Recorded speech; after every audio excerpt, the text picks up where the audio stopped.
روژه را روانه ده وای د لوټ او د تالان میاشت را روانه ده د لوټ او د تالان میاشت را روانه ده خدا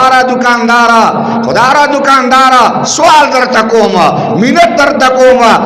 زاری درته کومه خدا را دکاندارا د دکان کې کم د لوټ مار د پیسو مشورو کوا د الله د رحمت شورو کا چې دا باندې را وګریږي و تجارا د تجارت کې نرمي پیدا کا و دکاندارا په دکانداري کې نرمي پیدا کا و کاروباری پر کاروبار کې نرمي پیدا کا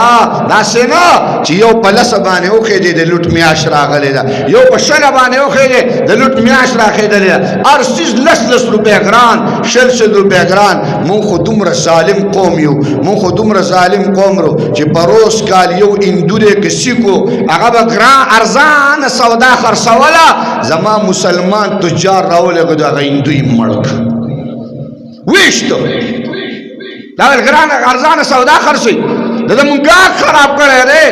کافرو او هغه به ویل نه مسلمانانو روژه ده د مسلمانانو روژه ده چې سودا په ارزانه خرڅ کم والله دا کافر سره زما د روژې قدرو والله دا هندو سره زما د روژې قدرو ای مسلمانا ای دکاندارا ای زما نوجوانه ای مسلمان ای کلمه گو ای لا اله الا الله والا تا کوم روژه نیولې ده کنه تو کوم الله منون کوي تو کوم د روژې منون کوي تو عبادت گزارې ولې نرمي امت مسلمه ته نه پیدا کوي چې غریب بچي هم خپل کور ته سيوسي کنا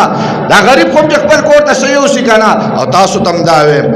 تم داویم زما رونو روزه را روانه ده لکه د غریبانو خیال ساتي لکه د فقیرانو خیال ساتي لکه د یتیمانو خیال ساتي د خپل معاشري غریب وګورئ د خپل کلی غریب وګورئ د خپل کلی چې کوم د فقیر او مسکین وګورئ دا